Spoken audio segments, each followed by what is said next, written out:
Welcome to Episode 3 and Part 1 of Learning the Card.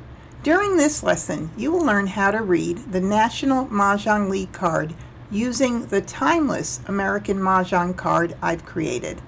Learning on the timeless card will enable you to play on any National Mahjong League card, or any card for that matter.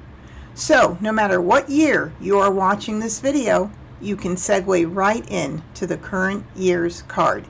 Now, before we get started, you'll need to have the timeless card in front of you. Remember the link I provided at the beginning of Episode 1? Well, if you haven't already printed the card, here's the link and instructions again on printing the correct size out.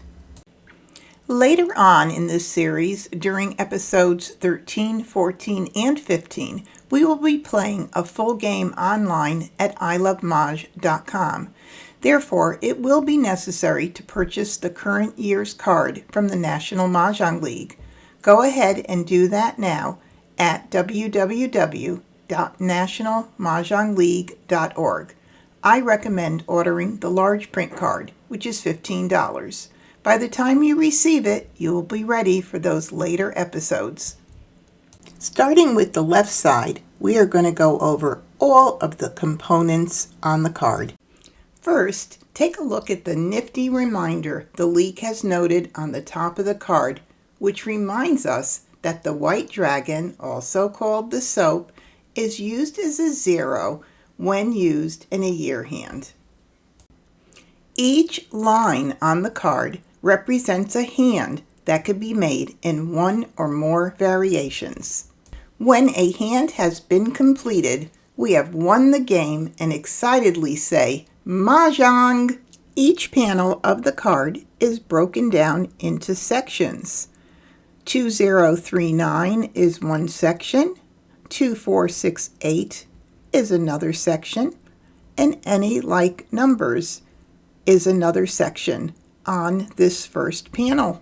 The flowers shown on the card as an F and the news shown here as NEWS, also standing for North, East, West, and South, are always in a navy blue color. The card is color-coded. The numbered suit tiles and the dragons are shown in 3 colors. On the timeless card, I will be using brown, navy, and pink. The National Mahjong League card uses green, navy, and red. These colors are used just to show the number of suits used in a hand. Let's take a look at this hand. It actually shows 3 colors. However, there are only 2 suits in this hand.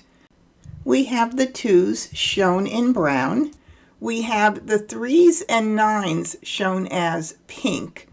And the 0s are our Dr. Jekyll and Mr. Hyde tile, which in this hand, because it is a year hand, are shown as 0s and are not a suit. Therefore, the 2s can be dots and the 3s and 9s can be bams, or the 2s can be cracks and the 3 and 9s dots, or the 2s can be bams and the 3 and 9 cracks. It doesn't matter how the order is placed.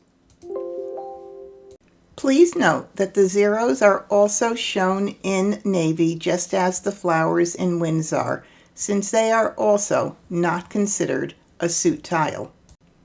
The X on the card shown to the right of the hand stands for exposed. The C stands for concealed or closed. Either term is completely acceptable. You will learn more about exposed and concealed hands in future episodes.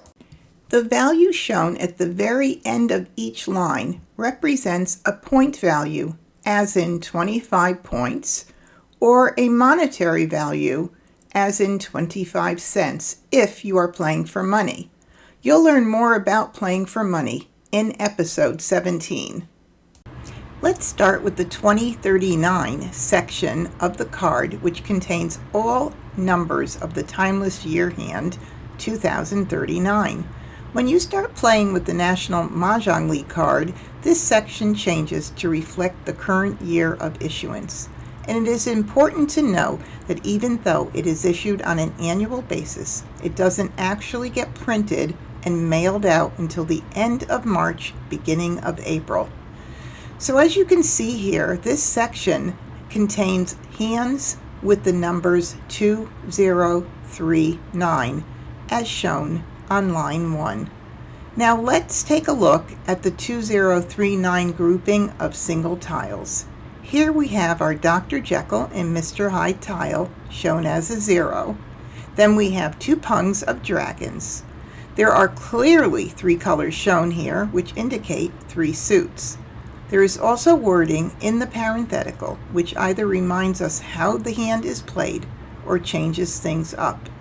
Like an addendum to the hand, it is most important to read what is in the parentheticals.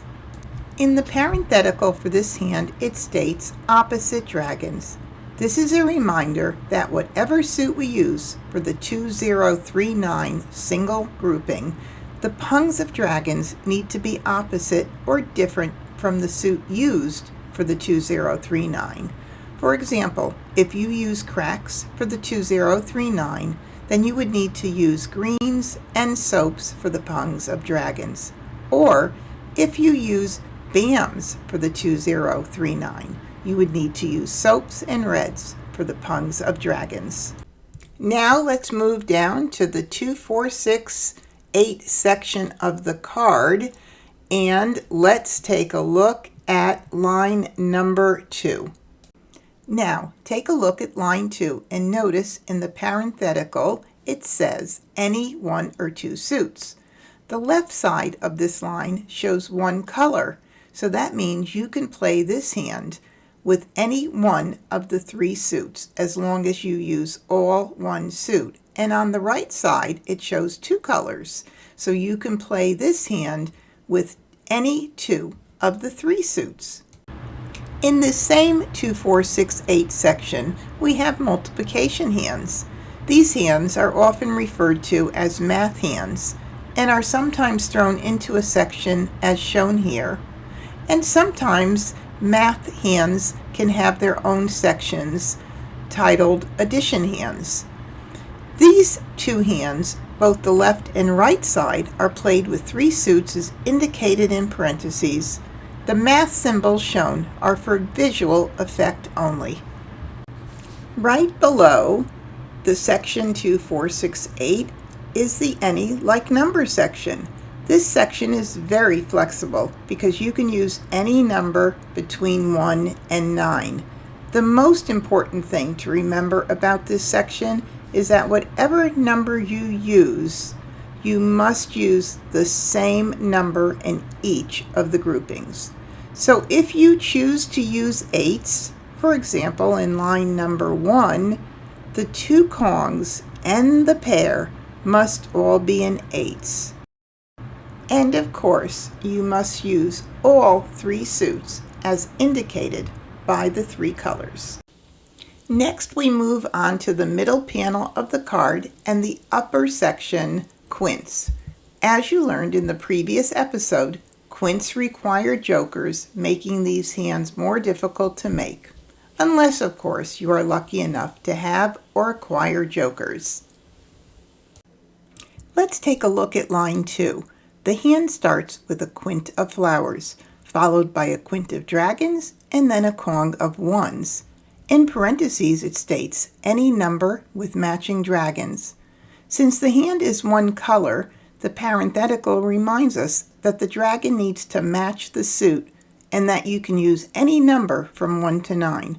So, if you use a kong of 8 cracks, the dragons would need to be reds. A kong of 7 bams, the dragons would need to be greens. And a kong of 3 dots, the dragons would need to be soaps. Next, we'll take a look at the consecutive run section, the middle section of the middle panel. This section is by far the most flexible section on the card. All lines except line number 1 can be a run of any number between 1 and 9. Of course, you need to be sure that whatever number you begin with will end no higher than 9. Looking at line 1, the parenthetical lets us know you must use those numbers only. The left side uses numbers 1 through 5, and the right side uses numbers 5 through 9. Now, take a look at line 2, which shows 2 colors, meaning 2 suits, as stated in parentheses. And this hand can be made with any 4 consecutive numbers. For example, if you begin with a 3, you can use 3, 4, 5, 6. If you begin with a 4, you can use 4, 5, 6, 7, and so on. The highest number you can start with for this hand is the number 6, which will end the run at the number 9. Now let's move on to the category 1, 3, 5, 7, 9.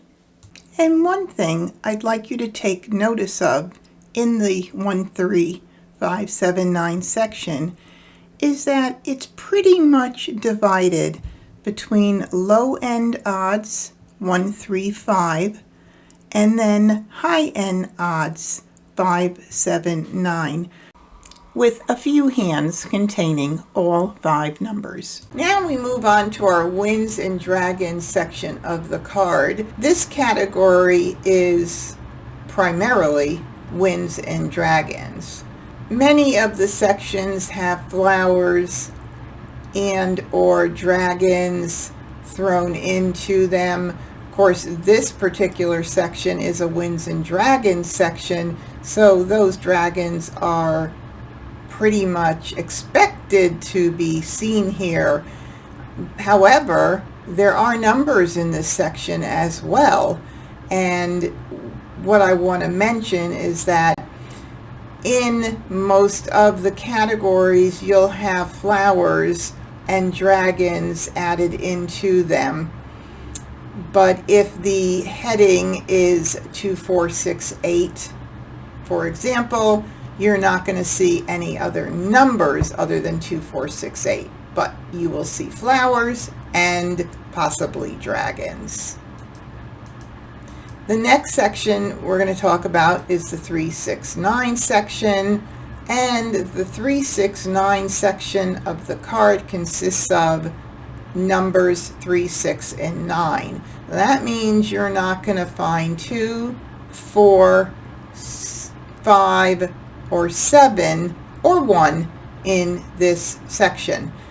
So they're going to all be 3, 6, 9. So you've got a little bit of even numbers in this section, actually 1, and you have a couple of odd numbers in this section. Then we have our singles and pairs section of the card, and this section consists of only single tiles or pairs. And yes, these hands are harder to make because what can't you use in a single or a pair? Yep, you got it, jokers. And that means the value is going to reflect that this hand is more difficult to make. Next up in episode 4 is Learn the Card Part 2, where we're going to start forming hands. This is going to be a fun and interactive exercise, but you're going to need to get your brain power working, so let's get going.